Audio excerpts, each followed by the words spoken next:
I'm here with Stefano from our cybersecurity and compliance team. Say hello, Stefano. Hey, how you guys going? So Stefano's been with EBIT for going on about 13 or so months now, and obviously been working pretty hard in the background. You might have spoken to him already if you've had an incident. He's been on the front line. Today we're going to talk a little bit about guardrails and AI cybersecurity compliance, or compliance, let's say. So Stefano, why should, specifically with Copilot, I mean, every piece of AI should have guardrails implemented, but when we talk specifically around Microsoft 365, the business product of Copilot, when we talk about guardrails, why would a business consider putting in guardrails for their Microsoft Copilot instance? So from a business perspective, the reason we have guardrails in place is for the following three reasons. The first reason is, what data is AI allowed to access?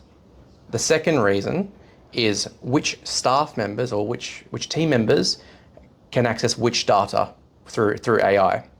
And the third reason is that data that's been generated is to stop that data from then being exfiltrated out of the business when it shouldn't be. So when you say exfiltrated, what does that mean? It means sent out or shared with people who should not have access externally outside of your business or organization. So what would be a use case? So say you're a lawyer, you're an accountant. What sort of data are they trying to protect? Let's talk there. So what sort of data are they trying to protect? Yep. And why would guardrails be important for them?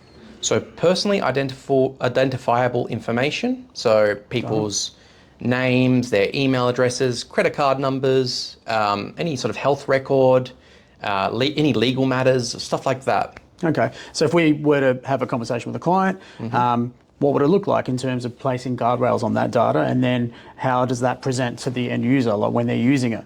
So what does it look like? We say, certain companies have certain appetites for security, etc., or protecting their data. So if I'm a lawyer, I'm like, Stefano, I need to place guardrails on my business. What does that look like high level in terms of getting to the point where we can understand what guardrails need to be implemented for our business using, say, Copilot?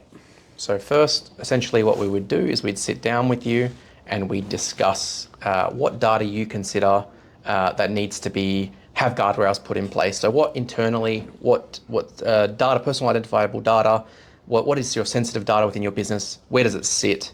And we will determine that first. And then we can determine from that point what rules we can put in place to stop data being first inputted into AI, to which users, if any, should be able to access or use that data within AI, and whether that data should be able to be extracted from AI and sent externally. Great. Let's say we've waved a magic wand, we've put in the guardrails for, say a law firm. How would we know that it's working?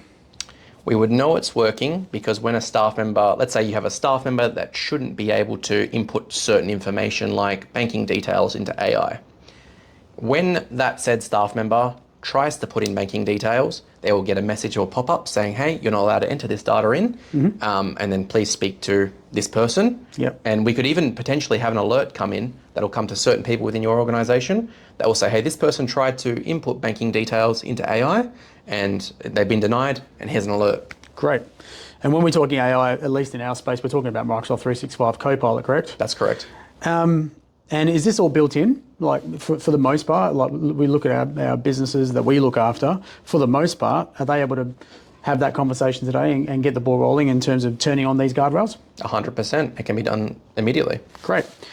Are there different approaches to how we can put guardrails in? Like, let's say we only want a small amount of users to use it first, and we want to implement guardrails. Can it scale? Yeah, it's very customizable. Yeah. It's going to come back to that discussion we will have and determine the scale of how many users will be affected, what type of data gets affected, right? And what systems really. Fantastic. And probably last but not least, is guardrails the only thing we should be putting in place for any AI in our business?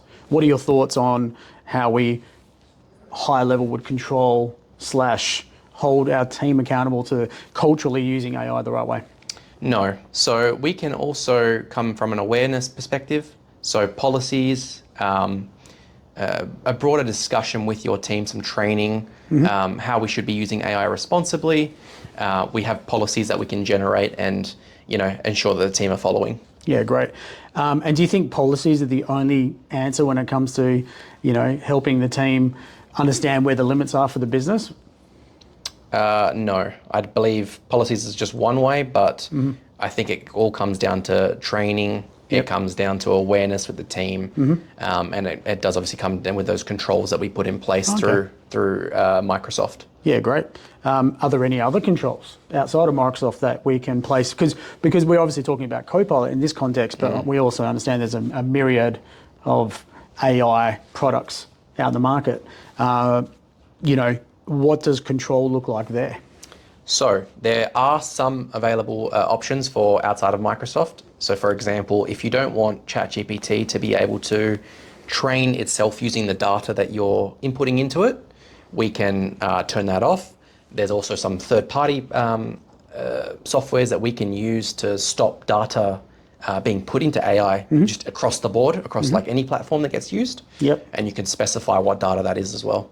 Great, so a bit of deal, like data loss prevention. Yeah, data loss prevention. Yeah, right, so data loss prevention, you can set rules into what we're effectively using the browser for in terms of the different AI products. Great. That said, would there be any other high-level takeaways or insights you could share with the audience that might help them in their AI journey for security and compliance in their business?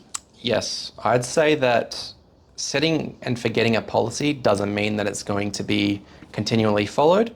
It's going to be reliant on your business leadership to ensure that compliance remains. So making sure your team is receiving consistent training throughout the year, not just a once set and forget. Obviously, you're going to get new staff members every now and again, so making sure that training is followed for them as well.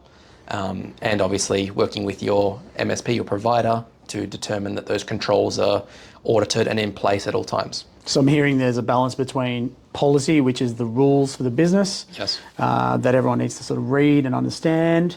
But then there's also the control piece, which ensures that that policy is being met by virtue of the technology getting in the way and stopping people by even just accidentally using AI the wrong way. Exactly. Fantastic. Well, this has been great, Stefano. Thank you very much for your input, and hopefully that was helpful to the audience.